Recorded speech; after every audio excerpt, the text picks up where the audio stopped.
काली नजर। माँ, माँ। अरे क्या माँ माँ कर रहा है? बकरी का बच्चा है क्या? अरे माँ, मजाक छोड़ो। मुझे फाइनली वो मेन चौराहे वाली दुकान मिल गई है। अब देखना, आपका बेटा दुगनी स्पीड से पैसा कमाएगा। ओफो, ये क्या? मेरी ऑनलाइन मेकअप क्लास चल रही है। इतनी जोर से क्यों बोल रहे हो आप दोनों? अरे मेरी धर्म पत्नी जी, मेकअप क्लास बाद में करना। वो चौराहे वाली दुकान मिल गई है हमको। अरे वाह! रुको, मैं अपनी माँ को फोन लगाकर बता देती हूँ। अरे मैं भी अपने रिश्तेदारों को बता देती हूँ। कितनी खुशी की बात है। हाँ हाँ, मैं भी अपने दोस्तों को बता देता हूँ। 1 हफ्ते बाद रजिस्ट्री है। बस, घर में खुशी का मौका था। उन तीनों ने अपने अपने फोन उठाए और लोगों में बात फैलाना शुरू कर दिया।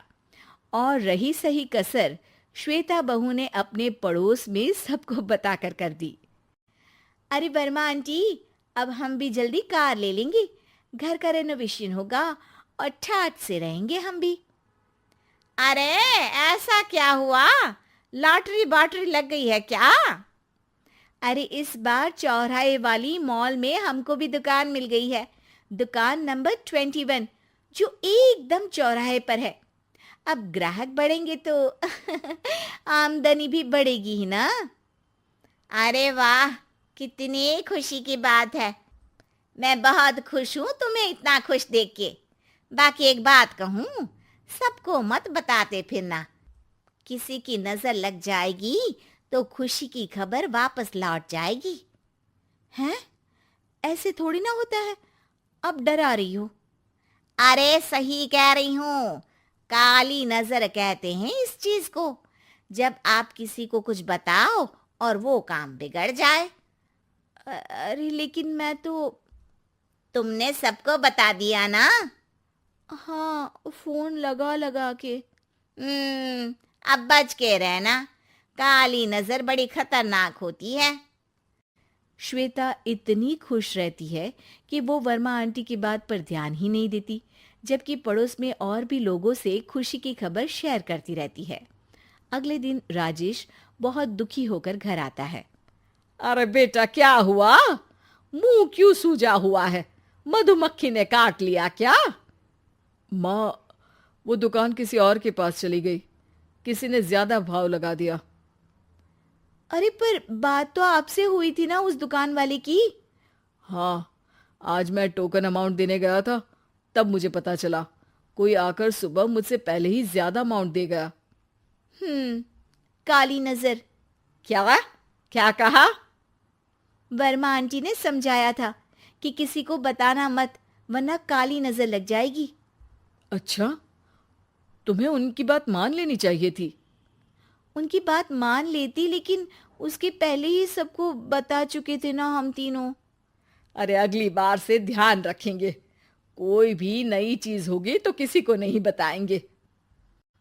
तीनों कुछ दिन ऐसे ही रहते हैं, पर एक दिन श्वेता को एक मेल आता है। राजेश, मेरा ऑनलाइन मेकअप कोर्स कंप्लीट हो गया। अब मैं खुद का पार्लर खोल सकती हूँ। अरे वाह, अपने मोहल्ले में ही खोलते हैं। ये जो घर के सामने दुकान है ना, वहीं। हाँ, यहाँ सस्ती भी मिल जाएगी। अगले दिन श्वेता वर्मा आंटी के पास जाती है, मिठाई का डब्बा लेकर। अरे आओ आओ, कैसे आना हुआ? जोर से नहीं बोलूंगी।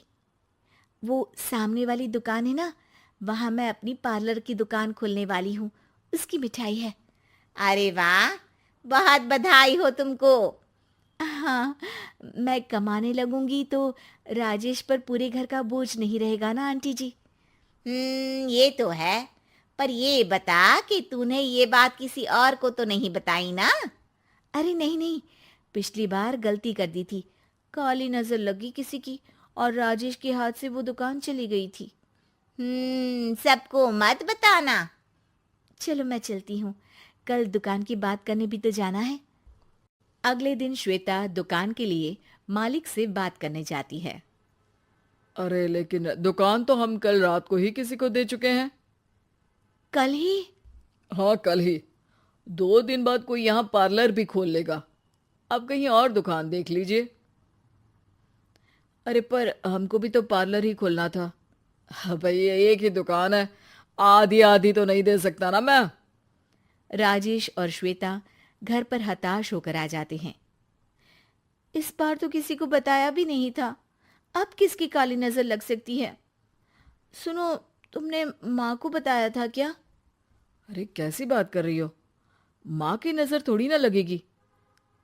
पक्का तुमने किसी को नहीं बताया था ना? सिर्फ वर्मा आंटी को बताया था, उन्होंने ही मुझे किसी को नहीं बताने को कहा। अरे यार, तुम भी सही हो, मेरी माँ को नहीं बताने को कह रही हो, पर वर्मा आंटी को बताना तुम्हें जरूरी लगा। अरे वर्मा आंटी ने ही तो काली नजर के बारे में बताया था ना, वो हमेशा हमारा भला ही तो चाहती हैं। मेरी माँ भी हमारा भला ही चाहती है। अरे पर चिल्ला क्यों रहे हो? बात नहीं कर सकते क्या आराम से? नहीं आता वो आराम से बात करना, और करना भी नहीं चाहता हूं मैं। दुकान जाने का दुख गुस्से में बदल गया था और राजेश और श्वेता में बात बंद हो गई थी। 2 दिन बाद मोहल्ले में पार्लर का इनॉग्रेशन हुआ, जिसमें मोहल्ले के सभी लोगों को बुलाया गया, पर श्वेता, राजेश और माँ नहीं जाते। माँ, अंदर आ जाओ, क्या देख रही हो? अरे नया पार्लर देख रही हूं अपने आंगन से। देखो, माँ को दूसरे का सुख देखने में कितना मजा आ रहा है, मेरा दुख नहीं दिख रहा इन्हें। यहाँ मेरा पार्लर भी तो हो सकता था। अरे चुप रहो यार, हर बात में लड़ाई क्यों ढूंढ रही हो? राजेश और श्वेता फिर बहस करने लगते थे। तभी माँ ने दोनों को बाहर बुलाया।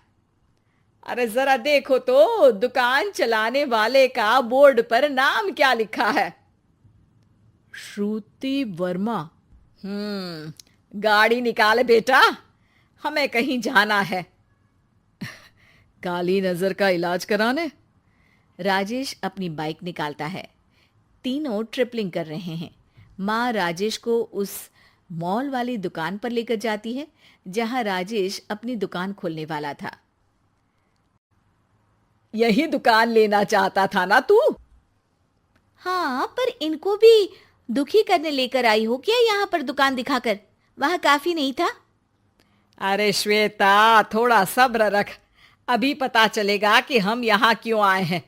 बता, इस दुकान चलाने वाले का नाम क्या है? अनुपम वर्मा। कुछ समझ में आया? वो दुकान वाली श्रुति वर्मा, ये दुकान वाला अनुपम वर्मा, और हमारे पड़ोस में हमने उस दुकानों के बारे में बताया किसको था? अब वर्मा आंटी को। मतलब वर्मा आंटी ही हमारा काम बिगाड़ रही है? नहीं नहीं, ऐसा नहीं हो सकता, ये बस इत्तेफाक है।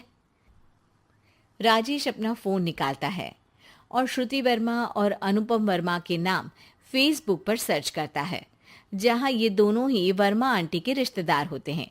श्वेता को समझ में आ जाता है कि वर्मा आंटी की ही नजर काली नजर है। अब क्या करना है? कोई भी खुशी की खबर हो तो काली नजर से बचना है, यानी वर्मा आंटी से बचना है। अरे पर मुझे ये समझ में नहीं आया कि वो हमारे साथ ऐसा क्यों करेंगी। अरे बेटा, एक सीख है, दूर के आदमी को आपकी तरक्की से कम परेशानी होगी, पड़ोसी को ज्यादा। दोनों माँ की बात में हामी भरते हैं और अगला काम चुपचाप करने की कसम खाते हैं, ताकि आगे से वर्मा आंटी कोई काम ना बिगाड़ सके।